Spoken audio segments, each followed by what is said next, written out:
Okay, well, welcome everybody. My name is Brian Kennedy. I am the Pedigreed Seed Territory Manager for Alberta and the BC piece with Alliance Seed and CANTERRA Seeds. Our main topic today is testing your seed. I'm speaking at the end. I'm going to be talking about why our groats are the goats of oats. Some information about CANTERRA and Alliance oat varieties.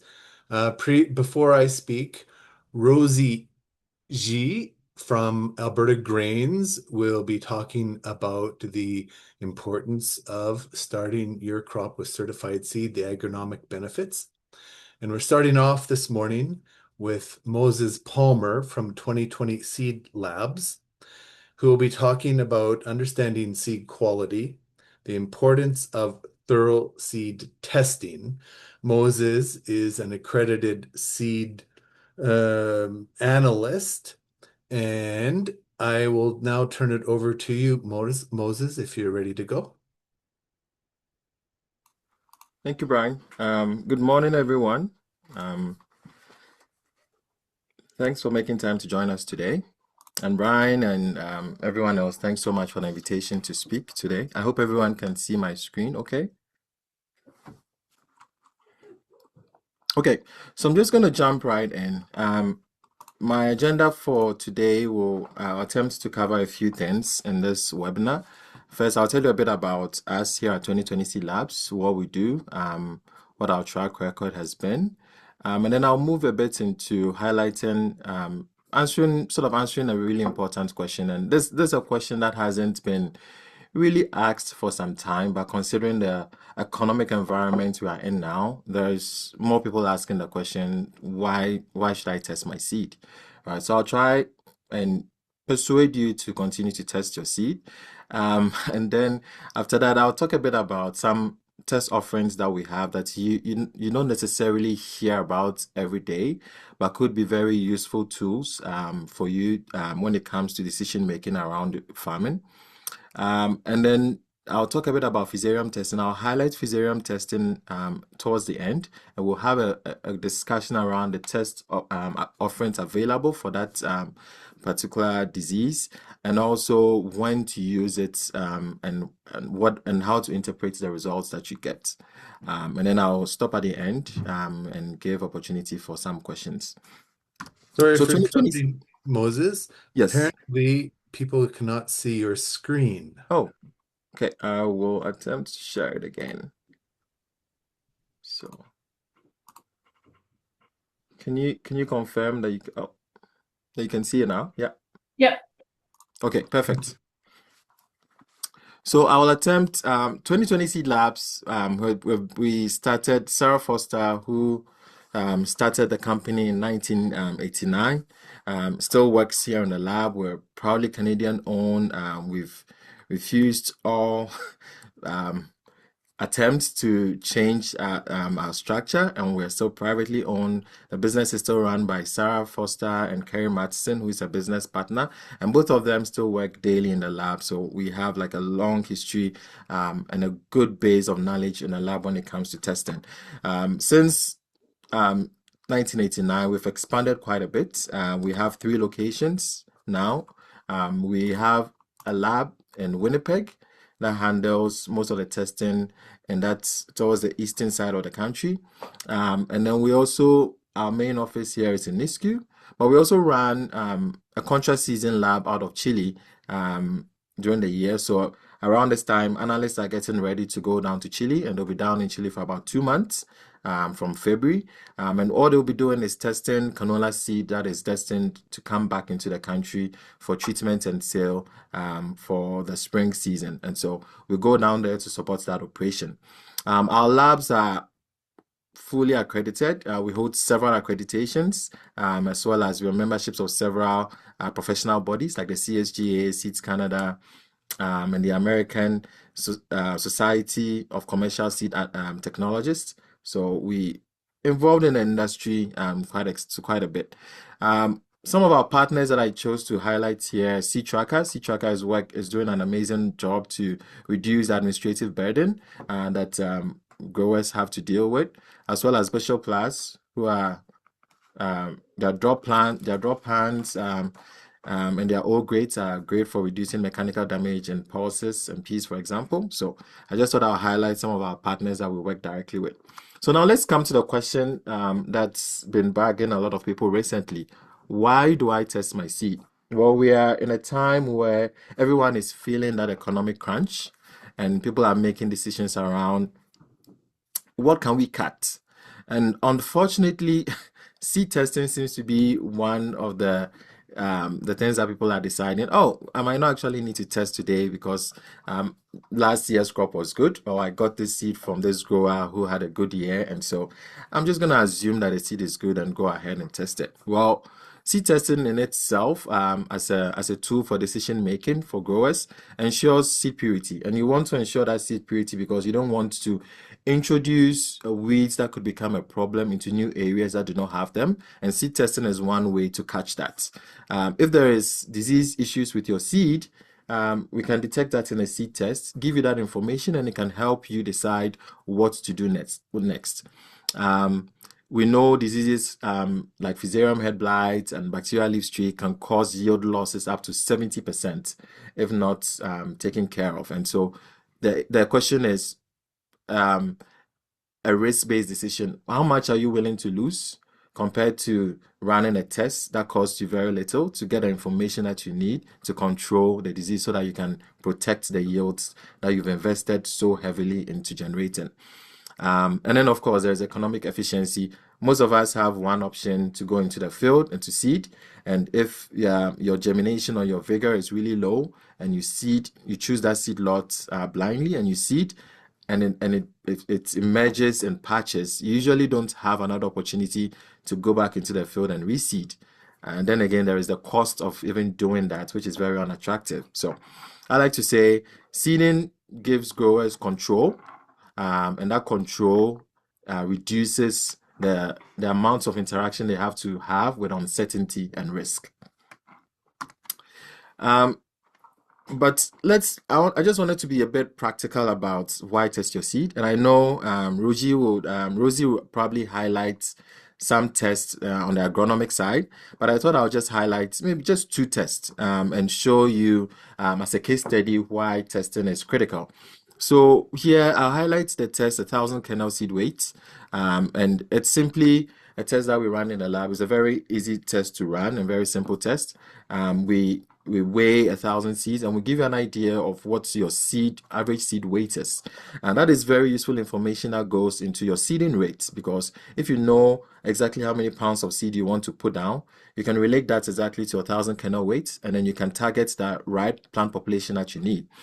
Here I present a graph from the University of Kansas that shows for soybean production, that shows that your yield increases as your seeding rate, which is also tied directly to your plant population, increases till it gets to a point where it levels off. So at this point where it's increasing, you are taking advantage of the nutrients, the space in the field, and you are putting in enough plants to produce the yield that you need.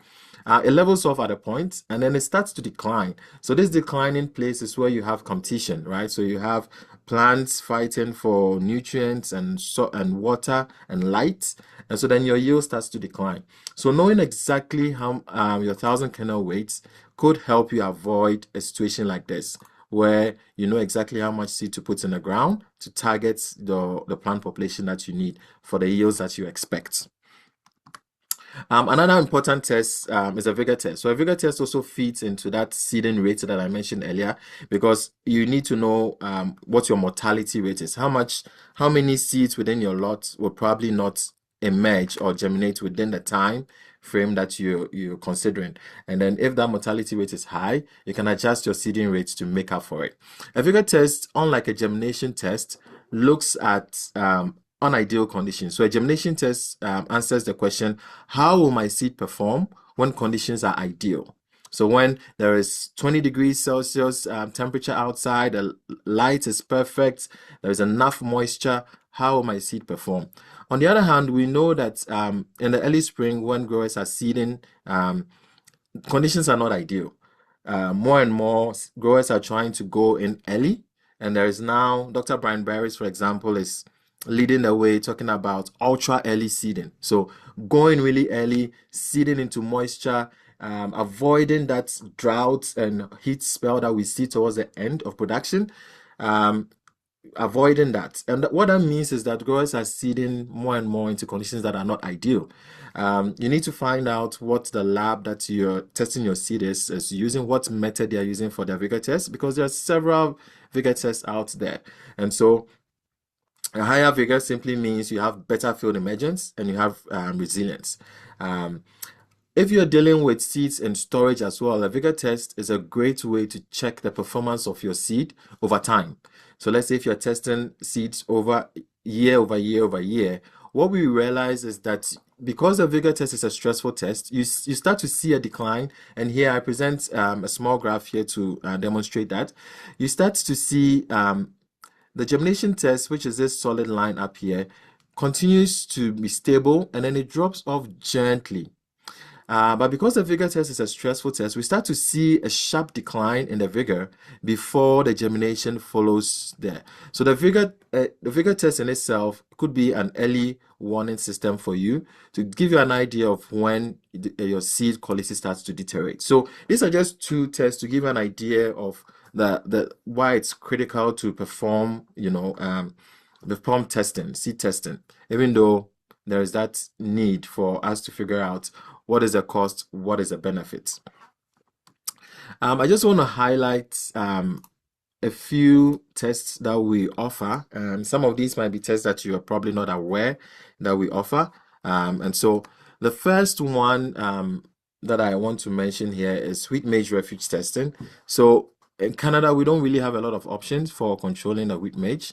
And the stewardship program that we run is critical for ensuring that those varieties that are out there can still provide that level of tolerance to the wheat maize and protect yields over time. Because if we lose that resistance or that tolerance to the wheat maize, it will significantly affect wheat yields and won't have good options to control it. So currently in our lab, we have over 22 different wheat maize tolerant blends that tests that we can perform. And this is for all pedigree classes. So from Select, Foundation, Registered and Certified Seed. 17 of those 22 varieties that I mentioned earlier on are currently under production, commercial production, and they cover about 80% or about 90% of all wheat maize tolerant acres that are planted in the prairies in this year. And the remaining, I think the remaining 5 are all blends or tests for blends that are still in the research or trial phase. And once those come to market, we will have those tests ready to go for growers. And again, wheat maize testing ensures compliance with that stewardship program, but it also maintains that resistance durability that I spoke about, and then again, protecting the yields for you at the end. The other test I want to mention here is weed herbicide resistant testing. So weed resistance is becoming a big issue. This summer I was driving down southern Alberta in the Lethbridge area, and there were several fields where you could see huge kochia plants growing within the field. Towards the northern part of Alberta, wild oats is a big issue. There are wild oats resistant fields in several places, and we don't just have resistance to one group. There's group 1, group 2 resistance, and there are stacked resistance where certain populations have group 1 and group 2 resistance.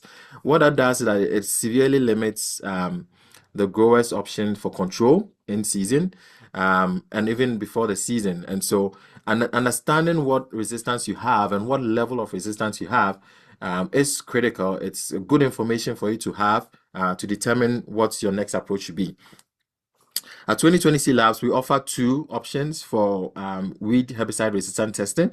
The first one is a whole plant barrier assay, where you collect seeds from plants that survived application during the growing season.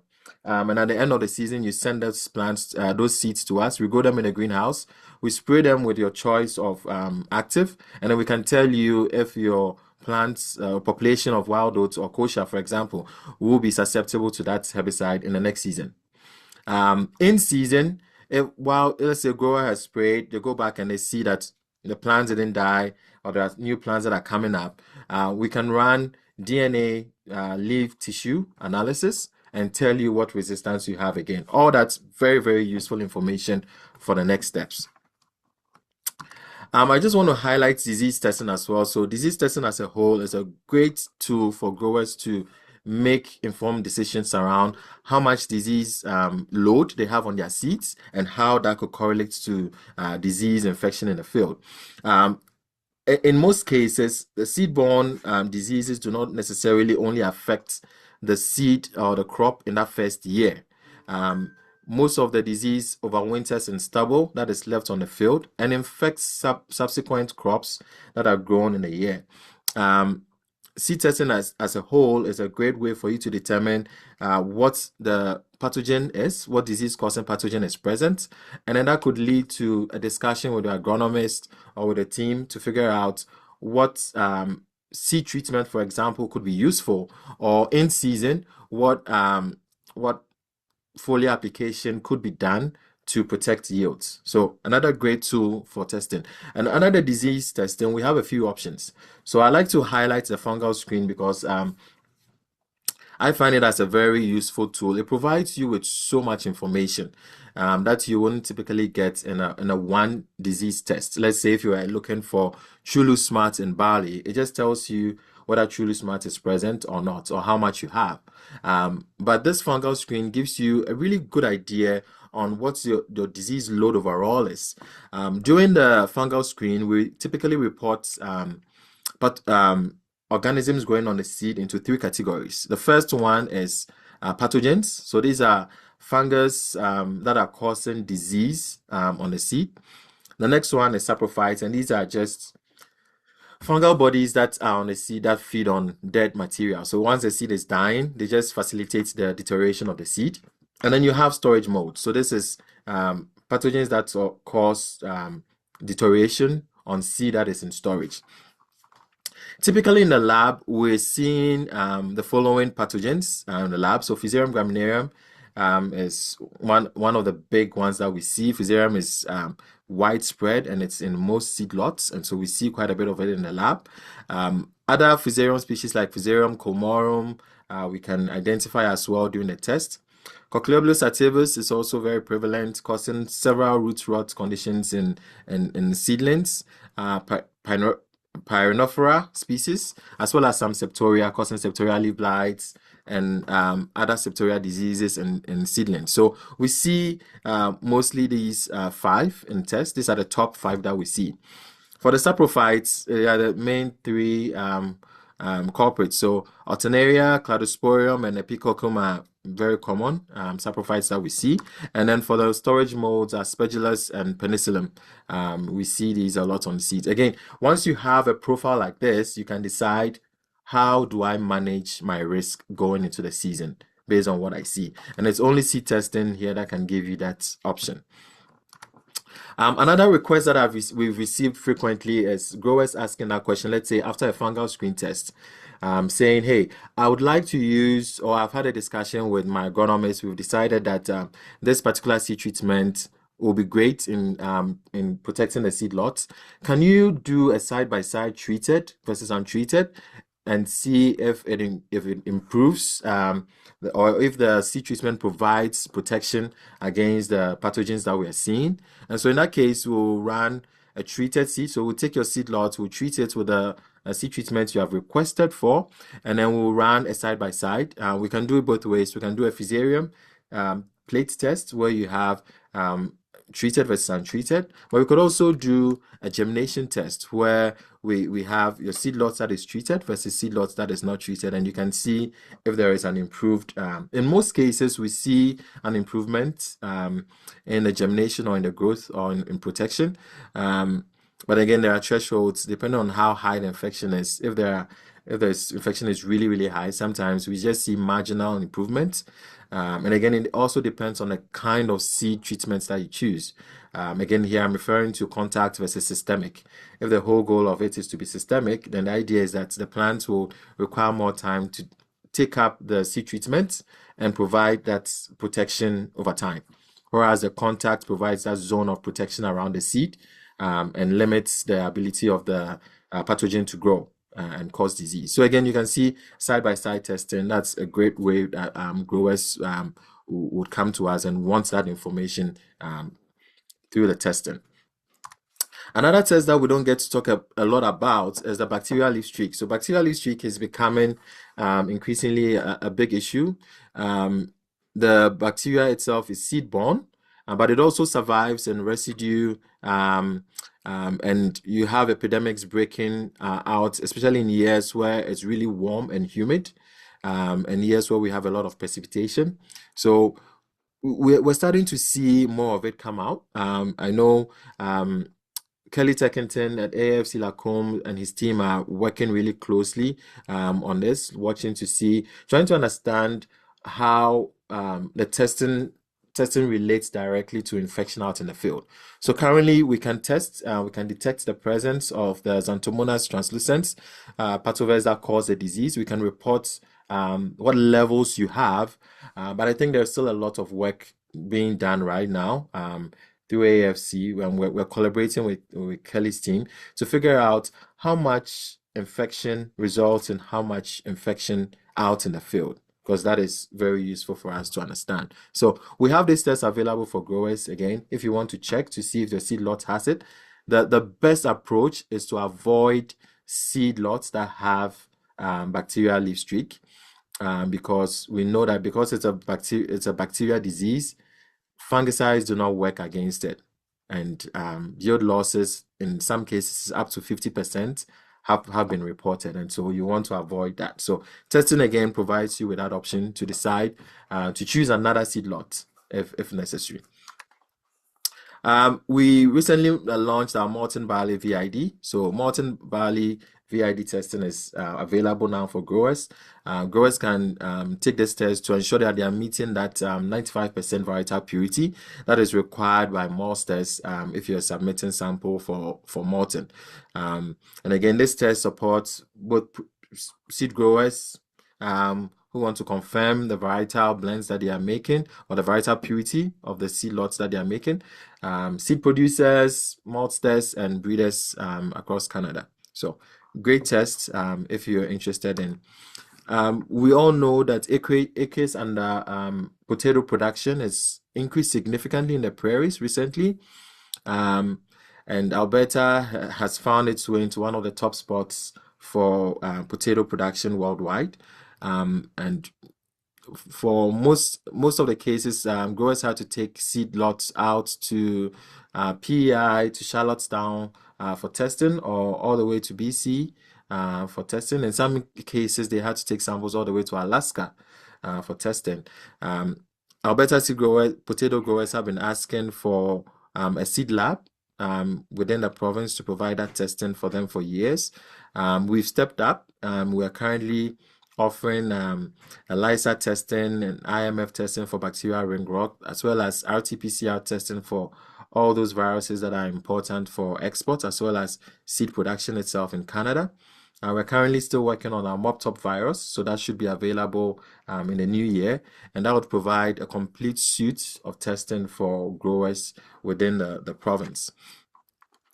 Now, I'd like to spend a bit of time here and talk about Fusarium graminearum testing because I know a lot of growers have questions about it. What is the test about? What information does it present? When should I use a plate test versus a DNA test?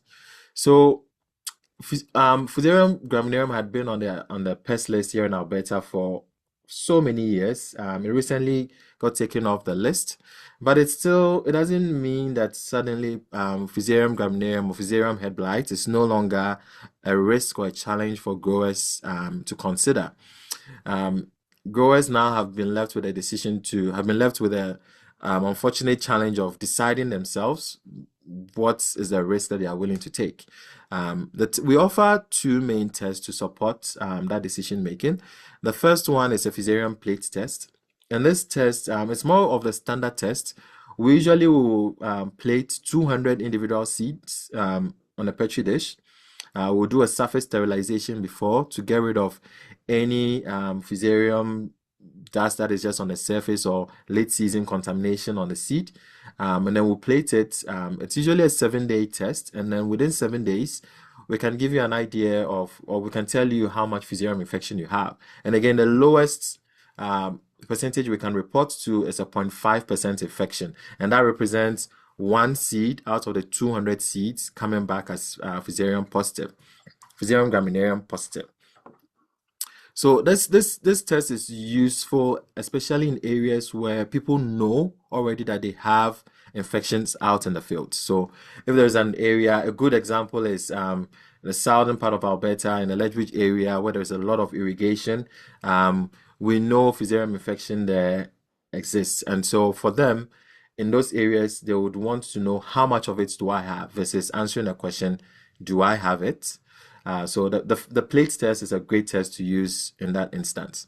The DNA test, on the other hand, offers, it's very sensitive and it gives you an option to sort of like an early warning system, especially for areas where they do not know that they already have the infection.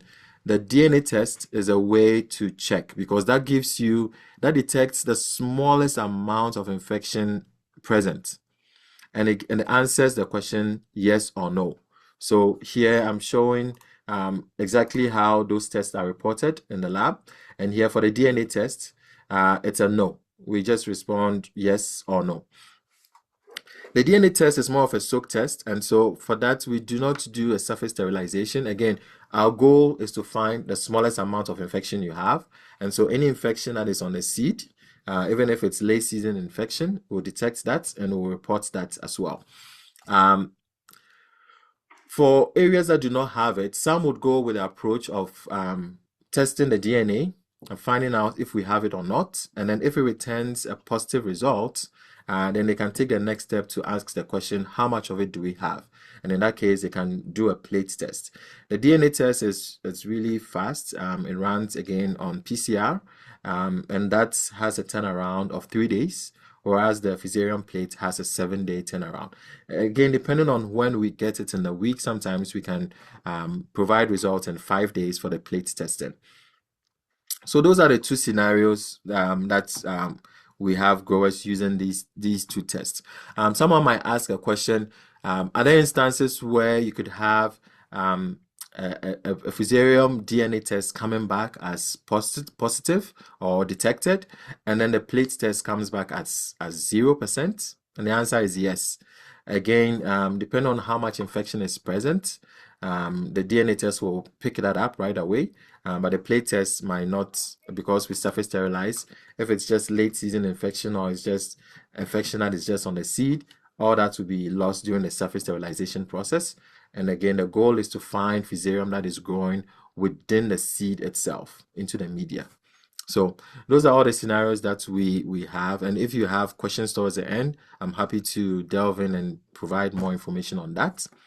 I'm towards the end of my presentation. I just want to take this opportunity to mention, welcome CANTERRA and Alliance Seed growers and shareholders to 2020 Seed Labs.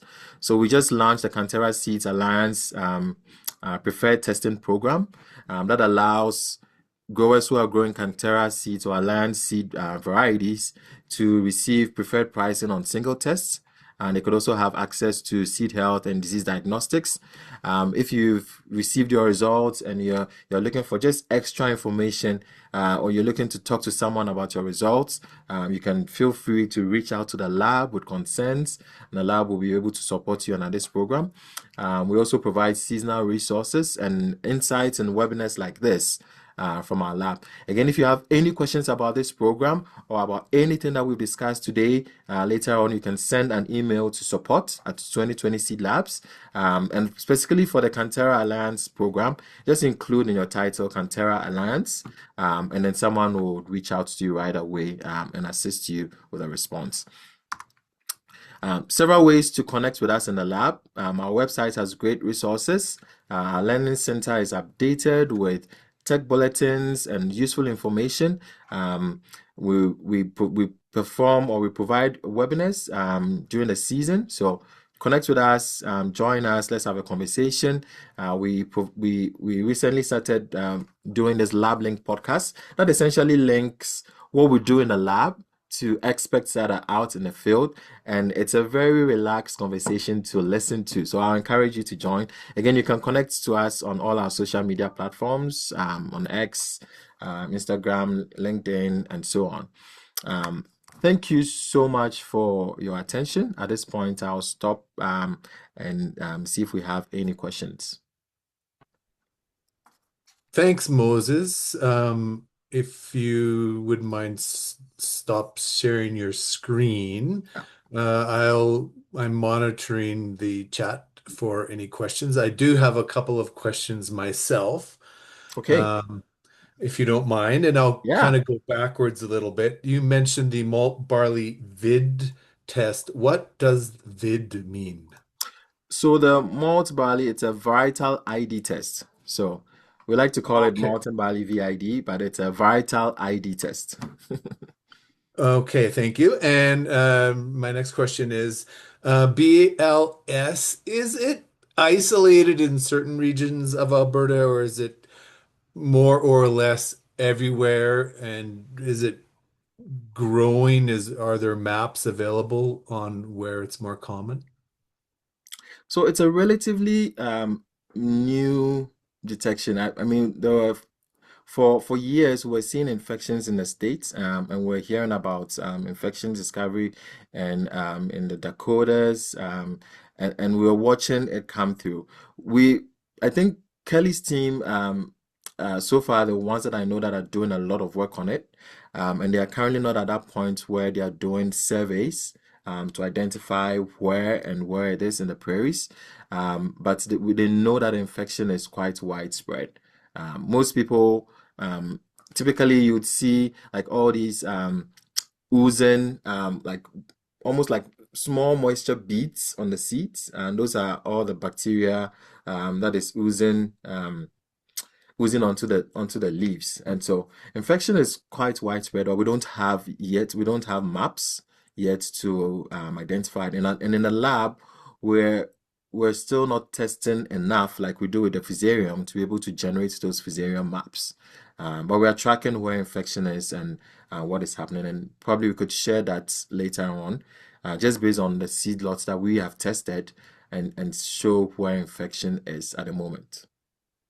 Thank you. I don't see any questions yet, so I'll just make my final comment before we pass on to our next speaker this morning. You accidentally made a great point near the beginning when you said if you buy seed from a random farmer off of Facebook, number one, it's if it's a variety protected under plant breeders' rights, it's It's illegal. illegal. Yes. And if you're buying random seed from some random guy on Facebook, it's probably not going to be quality seed that is tested, and there's no guarantee. Uh, if somebody buys certified seed, there's a guarantee that comes with that from Yes. the seed grower Yes. who spent hours vacuuming out his combine to make sure that there was no contamination and you get the variety you're paying for. So with that, thanks, Moses. I'll pass off now to Rosie G, who will tell us about the benefits of starting your crop with the best seed possible, which in my opinion is certified seed. Go ahead, Rosie. Thank you, Brian. I'll just try to share my screen and let me know if this works. Yep. Oh, you're on desktop mode again. There we go. Okay.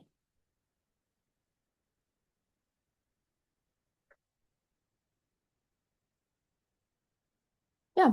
Good morning, everyone.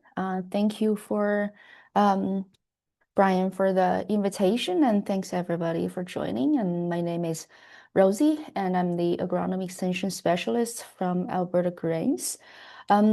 So following Moses talking about all the seed testing services and information they offer at 2020 Seed Lab, I'll share a bit about the agronomic value of using high quality seed. So we dive into the growing season to look at how high quality seed can provide benefit. And yeah, let's get started. So, well, the outline is a very simple one. We'll go with what is high quality seed and what does the how does it link to the plant stand establishment and how it benefit the whole growing season? Then we'll touch base a bit about how new varieties and bring new genetics bring benefits to growers. So the first is what is high quality seed? Moses have talked about a lot about it, but here is just a few points. It has the variety purity that closely matches the parental variety traits. It has minimal off types or other variety mixtures, etc. So you make sure the genetic purity is there. It is clean and has minimal or no inner matter or weed seeds, and you never want to say wild oat or kochia or other wheat seed in your seed and that introduce additional risk to the field. They have good seed health, that means free from diseases and pests, and then they have good germination and vigor. We'll keep on for germination and vigor. As Moses talked about, germination is the percentage of seed that germinates under ideal conditions, and vigor is the amount of seeds that germinates under stress. And a lot of times it could be cold stress or other types of stress. And because when we seed in the prairies in the spring, it is never 20 degrees and optimum moisture, so your actual germination rate will lay somewhere between the germination rate and the vigor. Then to get these two form from the seed side, the factors that plays into the plant establishment, then your seeding practices also contributes into the plant establishment side. And let's have a closer look.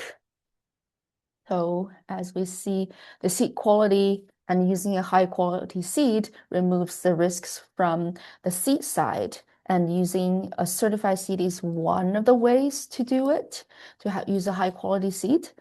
And then your seeding rate, your seeding date, or seeding early to catch that yield potential, and proper seeding depth and placement and soil to seed contact are all placed into, and they're all counted as seed best management practices, and they are required to achieve the ideal plant stand. And Alberta Grains has a seeding rate calculator in case you haven't tried it. So just Google seeding rate calculator Alberta and it will come up and you can choose your ideal plant stand or seeding rate. And then and your row spacing and it calculates the few things you need for seeding season. So we talked about plant establishment a few times, but exactly how does it impact your agronomic decisions?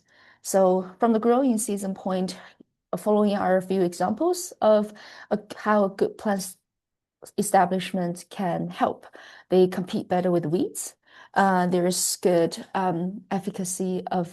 improve the efficacy of in-season agronomic practices that we'll show a little later. It shortens the susceptible window of cereal head diseases such as ergot and fusarium head blight. then having a uniform crop that matures around the same time helps with harvest too. The first thing, compete with weeds. The pictures you see here is an experiment where they use canola as the weed and then use wheat as the crop. Then you see as there's an increase in the wheat seeding rate, we see canola being very significantly outcompeted and the cereal, the crop, doing a lot better. So having a good plant establishment and good plant stand help the canopy close faster and better light interception. So they compete better for resources with the weeds, and then that also helps if you use a herbicide, having a good plant establishment and already competing with weeds help that herbicide to have higher efficacy too. Then having a good plant establishment also helps with efficacy of in-season agronomic practices, and we'll use plant growth regulators as an example. So the ideal application window for PGRs are very narrow, usually between GS31, that's when the first node reaches more than 2 centimeters, or GS32, that is the second node reaches 2 centimeters, and there are very detailed instructions about how to stage these crops. But as crops start to stem elongate, they don't stay in this window very long.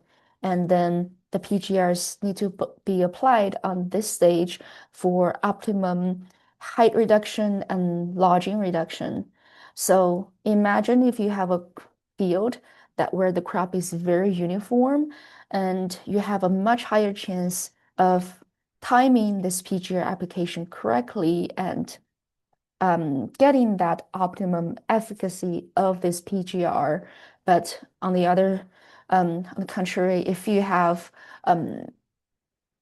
a field that is the plants are very patchy, they're all in different stages, it becomes a lot more challenging to catch this optimum stage for PGR. Then we move along into the season to the heading stage, and then we run into a few risk diseases such as Fusarium head blight and ergot. Both of them, the heading stage and to the early grain filling is the susceptible stage where under favorable conditions and when the spores are present, these infections could happen. And then this is just a demonstration of the susceptible window for these two diseases that is mainly heading flowering towards the very early side of grain filling for Fusarium head blight. So as we see, the susceptible window is a certain stage.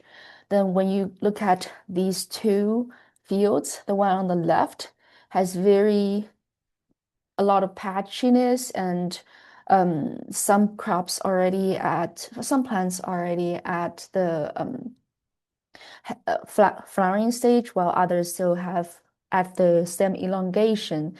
In this case, for overall that field, the susceptible window for these cereal head diseases are a lot wider than the one on the right, where the crops are very uniform, and then you have a much narrower susceptible window. So even plant stand or great plant establishment can get you to an even plant stand and uniform plant development that has narrower susceptible window for these cereal head diseases, and in the end you have lower disease risks.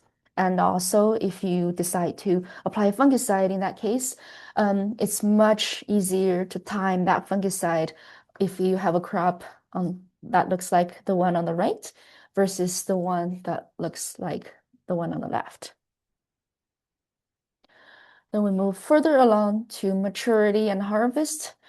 If the crop is patchy and they're at different stages, or there are a lot of late tillers, the late tillers inevitably will mature later and they will dry down slower, and both of them create more challenging harvest conditions. And when you delay harvest, there might be more risks of pre-harvest sprouting and waiting for the earlier tillers, waiting for the later tillers to mature, while the early or tillers that's already mature has a risk of pre-harvest sprouting. So that makes generally just make the harvest a lot more challenging.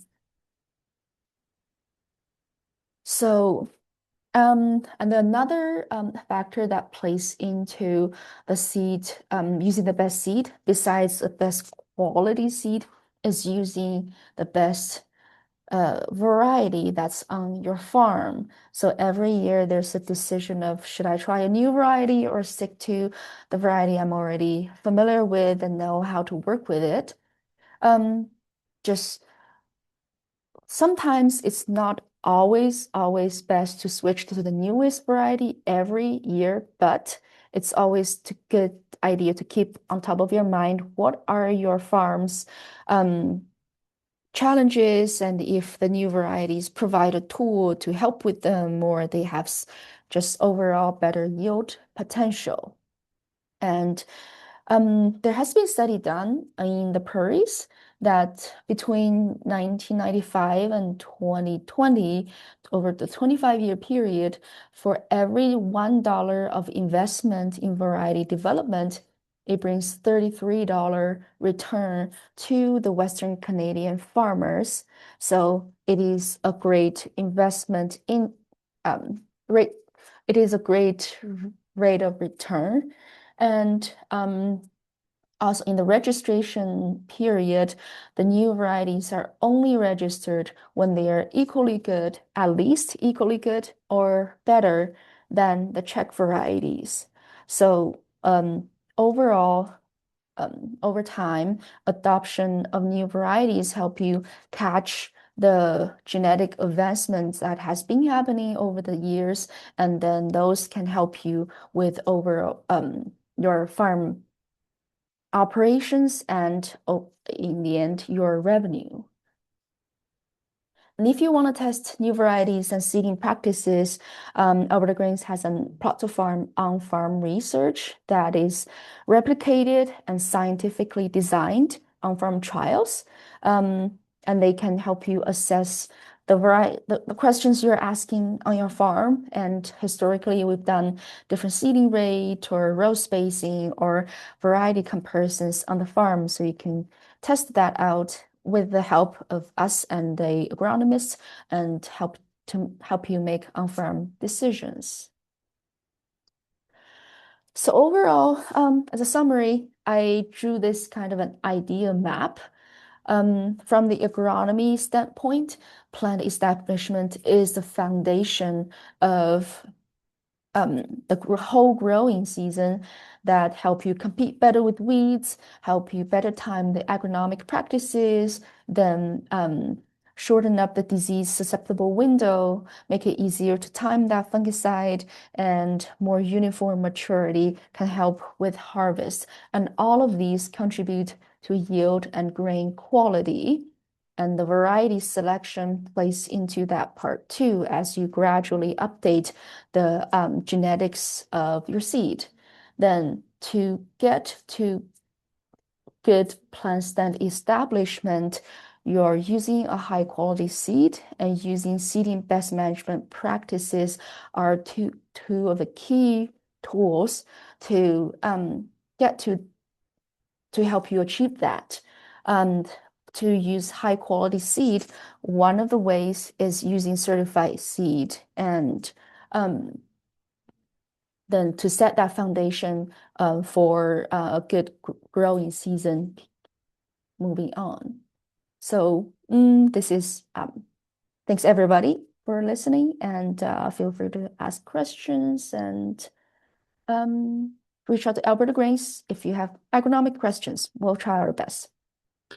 Thanks, Rosie. At the beginning, Moses expressed a concern that some farmers or seed growers might not might be trying to save some money this year by not testing their seed, and probably the same is true with not starting out with good seed. Um, it's good seed is a little bit more expensive, but at the end of the day, it puts more money in farmers' pockets, in my opinion. Thank you. I don't see any questions, so I will move along to the closing part today. If I can get my screen shared.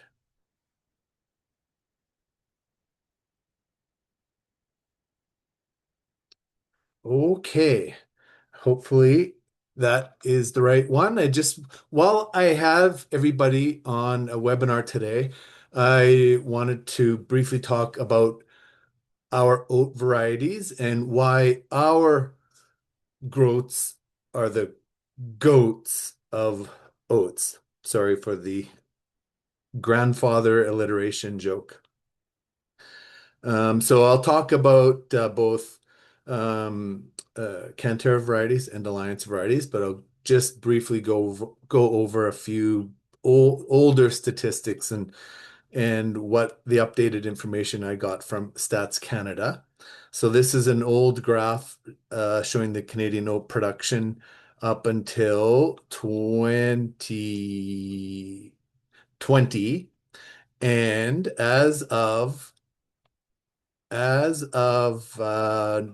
December 4th, when Stats Canada introduced or released their crop estimates, the principal crop field report came out on December 4th, and StatsCan reported oat production in Canada in 2025 increased by a whopping 16.7%, which is pretty incredible. And some of that comes from, of course, great yields, and some of that comes from increased planting. But the estimate total is 3.1 million tons, which is a slow increase from that line going across the top there. So oat production is continuing to increase over the years. This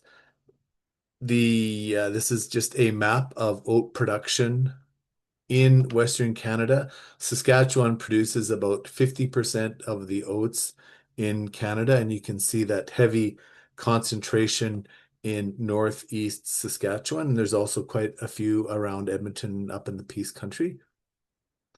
The success of the Canadian oat market. Canada produces about 18% of the global oat crop, but accounts for 73% of world exports. Most of our exports go to the United States.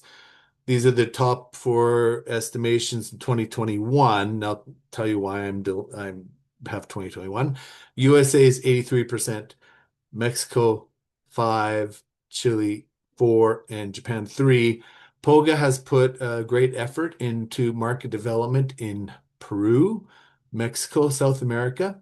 The percents might not have changed for Mexico and Chile much, but Peru has certainly moved up, and so the more oats we grow, the better POGA does of being able to market those internationally. Most of what we export to the US goes into food production. It's probably what I eat for breakfast every day is probably grown in the prairies in Canada.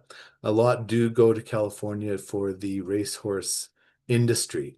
So I will now touch on varieties that we have at CANTERRA, Camden, Callio, and Chiron. And this information is available on our website, CANTERRASEED.com, where you can download the tech sheets for any of our varieties, and the same with Alliance Seed varieties. You can go to their website and have a look at the tech sheets available there. So CS Camden, I'm sure every everybody knows Camden, and it's been around for a while. It's the standard, well-known variety, great marketability. Grower and milling approved. A miller in Minneapolis knows what they're getting when they get a train full of Camden oats. We compare it to an older variety like Summit for maturity, and it's a mid-maturity, height, short, growing zones everywhere across the prairies. Very good for lodging. It's actually one of the earliest oat varieties. Very advantageous. Next, I'll talk about a couple of our new varieties. First, Callio. Callio is white milling oat, high yield potential, excellent crown rust protection, high beta glucan content with excellent milling qualities, suitable for grain or forage growers.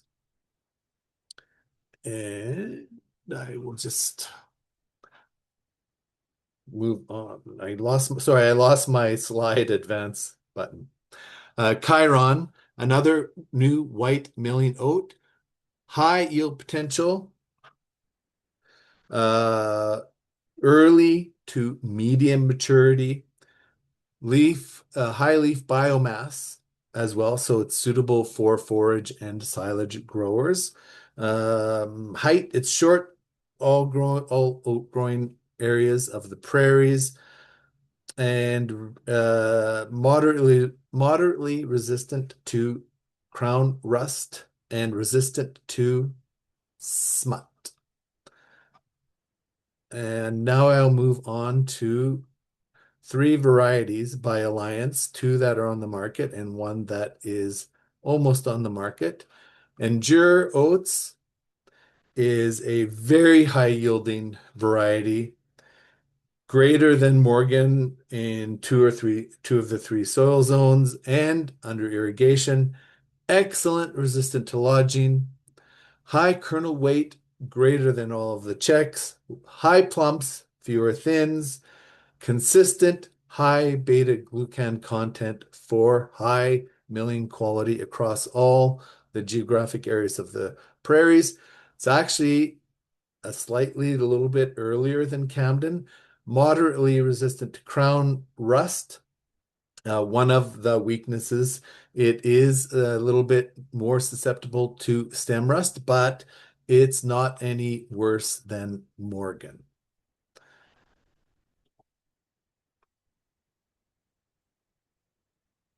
Next, I'll talk about Ore ruminator.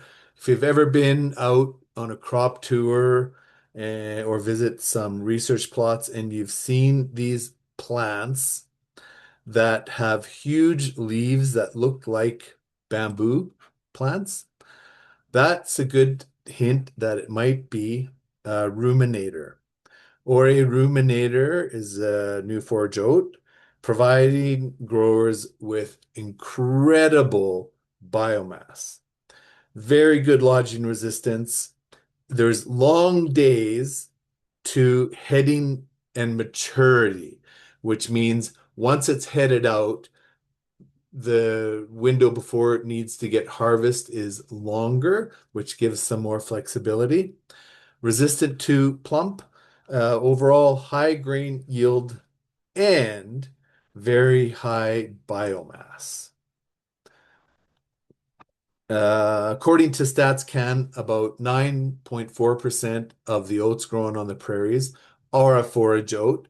So, or a ruminator or ode ruminator is a great fit for that market. And the last one I'm going to talk about is the future. AAC Fetch.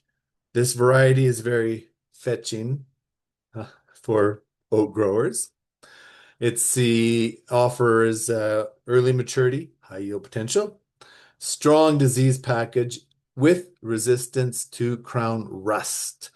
A little bit higher yielding than Camden, about 102%. A little bit earlier than Camden, about the same.